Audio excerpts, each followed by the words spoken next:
Vamos a ver ahora otro nuevo ejercicio de dinámica que dice así. Segundo ejercicio. Define y comenta el significado físico de trabajo mecánico y potencia. 1,5 puntos.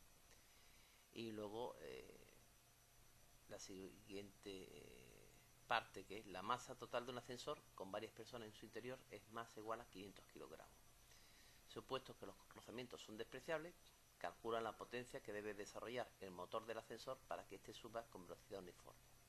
Considera que la gravedad son 10 metros partido segundo al cuadrado. Bueno, el concepto de trabajo implica la existencia de fuerza o esfuerzo y de movimiento. Es decir, fuerza y desplazamiento.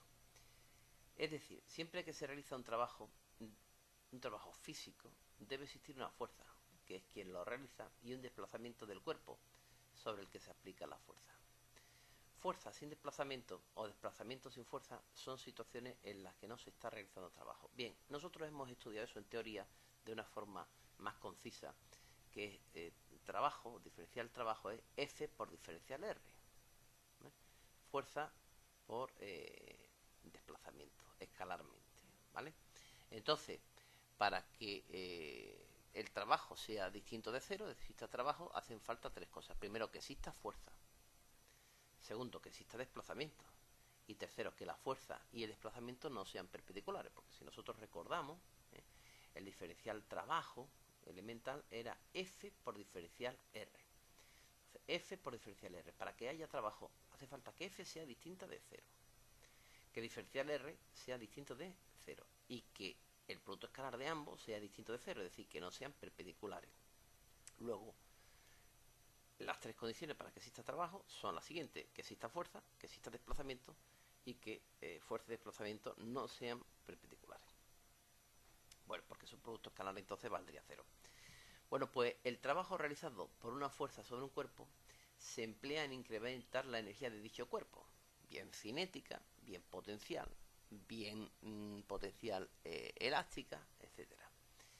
Y el valor en que se incrementa dicha energía coincide con el producto entre la intensidad de la fuerza de desplazamiento producido y el ángulo formado por los vectores fuerza y desplazamiento. Dicho de otra manera, que nosotros hemos visto también en teoría, que solo la componente F sub X va a ser útil para producir trabajo. Esta fuerza F se puede descomponer como suma de dos, como suma de F sub X, una en la dirección del movimiento y otra F sub Y. Bueno, pues solo la componente paralela al desplazamiento, es decir, esta, es decir, F por coseno de alfa, va a ser útil para producir trabajo, porque cuando yo multiplique esta componente por el desplazamiento, aquí qué ángulo se forma, 90 grados. ¿Cuál va a ser el trabajo de esto? Cero, porque esta componente por el coseno de 90 va a valer cero, es decir, que solo la componente paralela al eje de la X, al eje del movimiento, va a ser la útil para producir trabajo.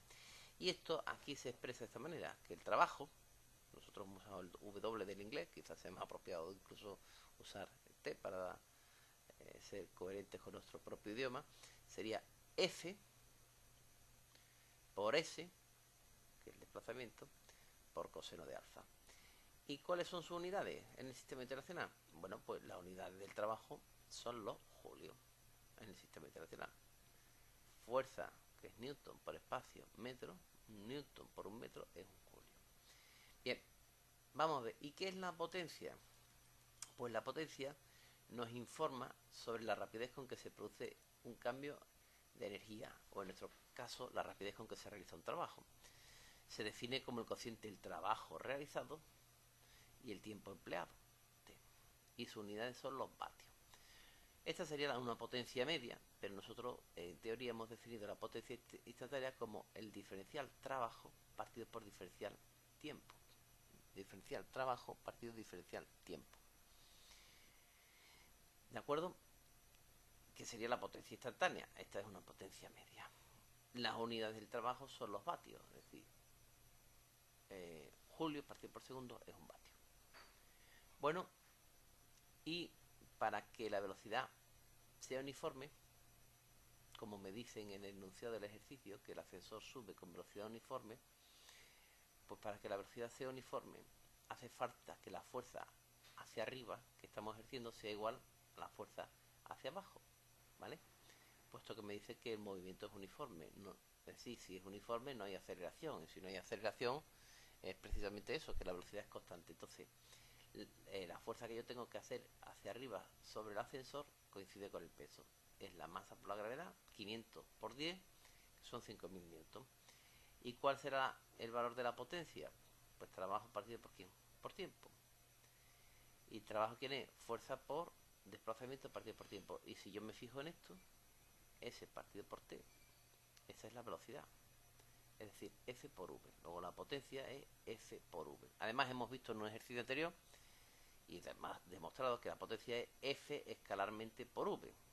Entonces este es un caso concreto de lo que hemos visto anteriormente. F escalarmente por V sería módulo de F por módulo de V. ¿Y cómo es ahora V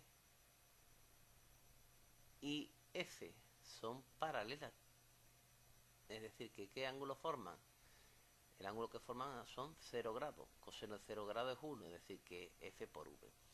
Pero la forma más general de expresar la potencia es el diferencial trabajo partido por diferencial tiempo. Si la fuerza es constante, puede salir fuera de la derivada, entonces me quedaría F por la derivada de R diferencial T, pero la derivada de R diferencial T es V, entonces sería F escalarmente por V. Entonces F escalarmente por V, repetimos una vez más, sería módulo de F por módulo de V por coseno del ángulo que formamos. Y me quedaría esto de aquí, ¿vale? Para este ejercicio en concreto. ¿De acuerdo?